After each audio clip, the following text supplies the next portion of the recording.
Hi guys, this is FD465.tv once more back with another video, and today we are going to do a DYOR risk evaluation on one of the projects that we have invested in as part of our 15k to 600k challenge, and that project is ADDA.Finance, AADA.Finance. We're going to pronounce it as ADDA.Finance. So what is ADDA.Finance? ADDA.Finance is a peer-to-peer decentralized lending and borrowing protocol built on the Cardano blockchain. The ADDA version 1 decentralized application revolutionizes DeFi by introducing the NFT bond feature that allows users to transfer and trade their loans in the form of NFTs. ADDA.Finance is the first protocol to introduce the NFT bond feature. It tokenizes all loans and requests into NFTs, practically allowing lenders and borrowers to transfer and trade loans. Whenever a user places a loan request or supplies one, the protocol mints an NFT with a unique policy that serves as proof. Please guys, note that what I'm sharing with you here today is not financial advice. What I'm sharing with you here today is just my own opinions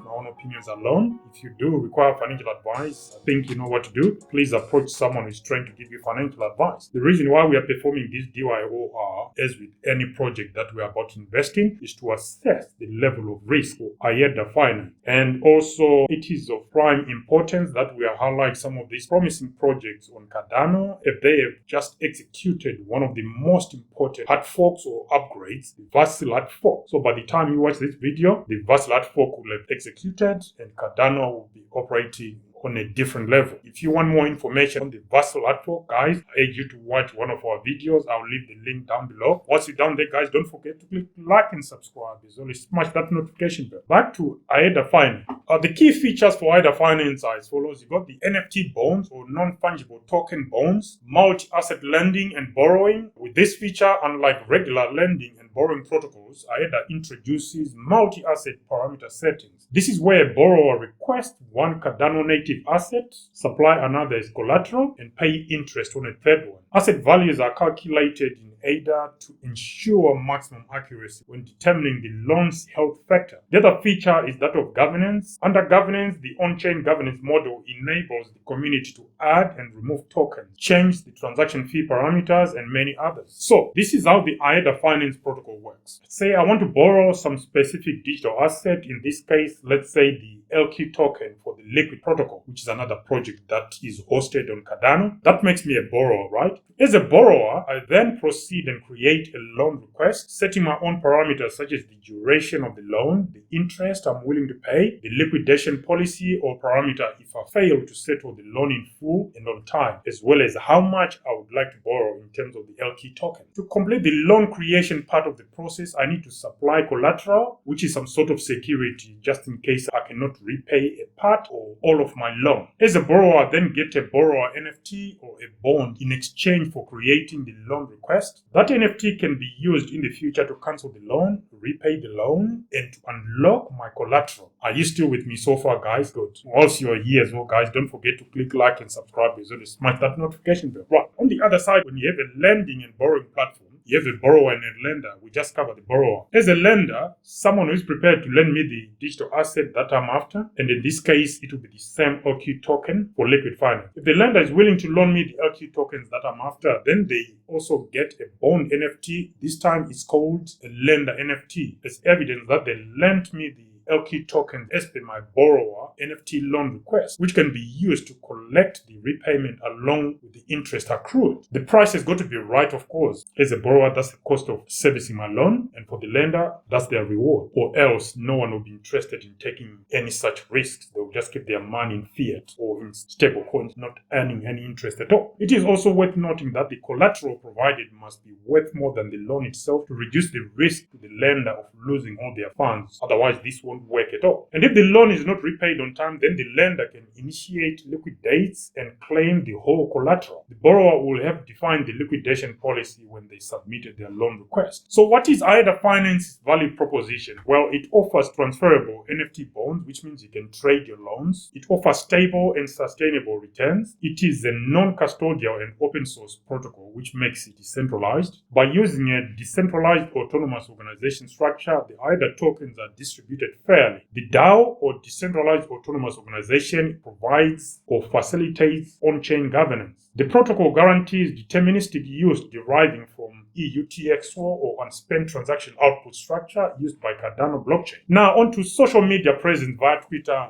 ADDA.Finance has got just over 2,000 Discord members within its community, which is pretty low. On Twitter, ADDA.Finance has got 15,800 Twitter followers. ADDA.Finance team, I did some digging. So far, I keep coming back to 3 team members according to the information on LinkedIn. Now, this information could be inaccurate because most team members of it could be a company or a crypto blockchain. Not all team members will be on LinkedIn, so take that figure with a pinch of salt. I'm sure there might be other team members that are not showing on LinkedIn, or ADDA.Finance team uses a lot of contractors that are not part of the team, but they are contracted to do some of this work. Again, guys, if you know any different, please, guys, comment down below and let me know. Also, down there, don't forget to smash like and subscribe. As always, smash that notification button. Now, as part of our DYO, our risk evaluation, we consider 13 elements that we'll review as part of the risk assessment. Part of those 13 elements include 3 factors that are critical to the trilemma, which is a problem that almost all notable and credible cryptocurrency built on the blockchain technology try to resolve. Here we are talking of decentralization, security, and scalability. Now, on decentralization, lending and borrowing on ADDA.Finance does not require an intermediary, as it is a peer-to-peer process, which means it is decentralized. The Cardano blockchain itself is sufficiently decentralized. However, there is an issue that was highlighted during the security audits by Vacuum Labs, where a price oracle could be compromised if that oracle isn't sufficiently decentralized, which could pose some serious issues for the ADDA.Finance lending and borrowing protocol. For example, the 2 types of liquidations both require the current lender NFT holder to initiate the liquidations, but depending on whether or not the loan deadline is passed already, the oracle nodes may not be needed to sign the transaction. This potentially could lead to inconsistencies between the 2 liquidations. On the other hand, liquidation with oracles trust the oracle nodes to ensure a proper transaction structure. This could lead to leftover collateral being logged into the liquidation script to be later claimed by the borrower NFT. Again, it's slightly technical, but it's always good to paint both sides of the picture here. As far as interoperability is concerned, ADDA.Finance will be interacting with all Cardano native assets, which means the borrowing and lending protocol does retain some sort of interoperability, albeit within the Cardano blockchain itself. As far as security is concerned, like I've already highlighted, the security audits were performed by Vacuum Labs with 8 critical issues identified, 5 major, 4 medium, 5 minor, and 5 informational. And I believe majority of the critical ones resolved. As far as security is concerned as well, in addition to the security audits performed by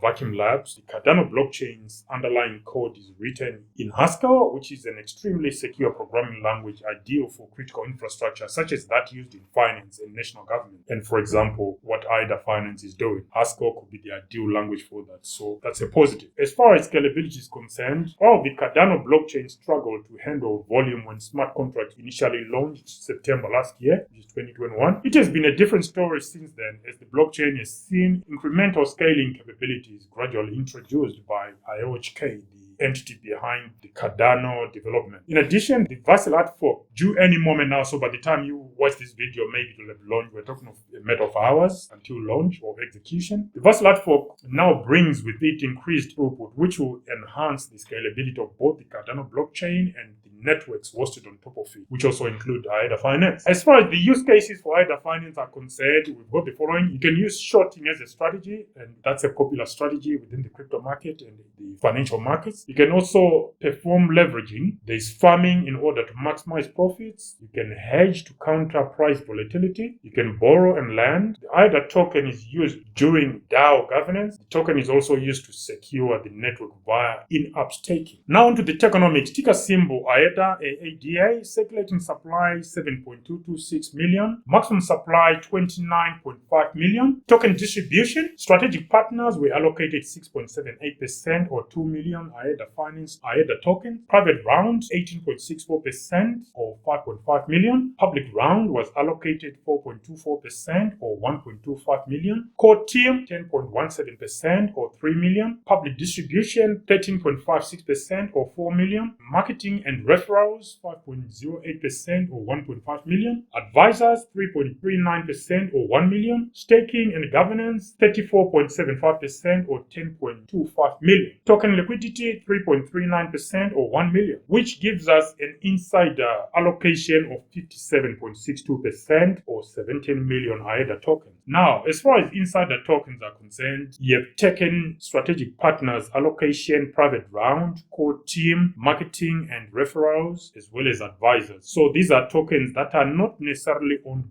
by the team, but those tokens that are linked to those who are connected to the team directly or otherwise, as well as any allocation that the team can directly control. That's what we mean by inside allocation. Now, let's go on to our DYOR risk evaluation. This is where we apply our 13 elements to assess the level of risk that is associated with any project that we are interested in investing in. So we consider the following 13 elements. We've got decentralization, how decentralized is the network or protocol, security, how secure is it, scaling, how good is the network when it's operating during times of high volume, interoperability, project team, social media via Twitter, social media via Discord. Then we consider the age of the project as well as the use cases. Do we have any real world use cases on offer? Then we consider tokens initially issued at project launch as well as maximum tokens in circulation at the point at which we are doing this video. Then we consider the maximum tokens ever to exist if there is a hard cap, as well as insider token allocation. Now, once we've come up with the scores, we then aggregate the scores to come up with a total, and then we classify the total under the following risk categories. There are 4 in total. We've got the no-go category where the risk is the highest. A project will have scored between 0 and 64 out of 130. Then we have the could go to 0 category where a project will have scored between 65 and 89 out of 130. Then we have the potential category, which is 90 to 109 out of 130. And then finally, the go for it category where the risk is expected to be the least of all the 4 categories. A project here must score between 110 to 130 out of 130. Now, what scores did we allocate to ADDA.Finance? On decentralization, we allocated 5 points out of 10. Security, 7.5 points out of 10. Scaling, 7.5 points out of 10. Interoperability, 7.5 points out of 10. Project team, 2.5 points out of 10. Social media via Twitter, 5 points out of 10. Social media via Discord, 2.5 points out of 10. Age of the project, 2.5 points out of 10 because the project is relatively new. Token use cases, 5 points out of 10. Tokens issued at project launch, 5 points out of 10. Tokens in circulation at the point at which we are doing this video, 5 points out of 10. Maximum tokens available, we've got a hard cap of 29.5 million, so we gave ADDA.Finance 7.5 points out of 10. Insider token allocation, it's sitting at over 50%. Our thresholds are as follows. Minimum threshold, where we are quite happy and comfortable, anything up to 25%. Maximum threshold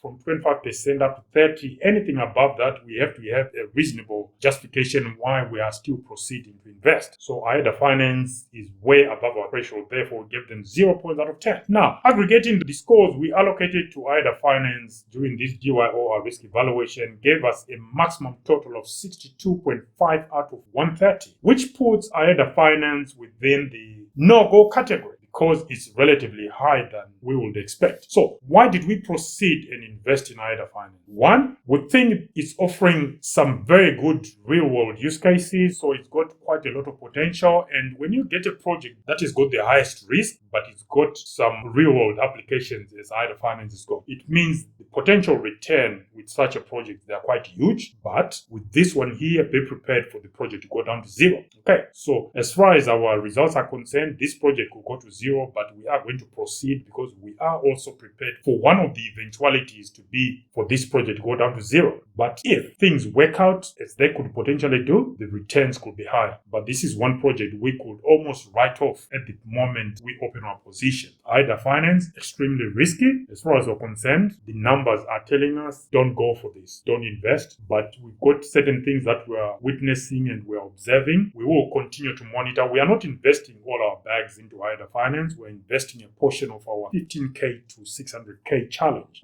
We're going to a maximum of between $250 to $500. So if it goes to 0, so be it. But if everything works out, gains could be immense. Now, you could be asking the question, so what's the point of applying the DYOR risk evaluation if you are going to proceed and invest in it anyway? Well, one, we want to objectively make a decision based on what the numbers are telling us. The numbers are telling us don't go for this. It's a no-go. And we're basically saying, okay, we understand. This could go to 0. So we are going to walk into this investment or into this position with our eyes wide open, knowing we could lose everything as far as this project is concerned, but we are prepared for that. So that is something that when you are jumping into crypto, you need to be aware of. Things could go completely wrong, as we think it could happen with this project, ADDA.Finance. It could go wrong, or it could go extremely well. Things will work out. We'll keep posting updates to see where things get to, but as far as we're concerned, we've already opened a position within ADDA.Finance, not the full position, but partial position in ADDA.Finance, and we'll continue monitoring over the coming few weeks to see how far we get on. Anyway, what do you guys think? Do you think that was a wise position to defy the logic that has been presented to us by our own DYO, our risk evaluation toolkit? It works for us. We know this project, we shouldn't proceed and invest in it, but sometimes where the risk is the highest, there is potential that the rewards could be higher, they could be greater. Comments down below, guys, and let us know what you think about our scores. Until next time, this is FD for Searchfact.tv signing out. Bye for now.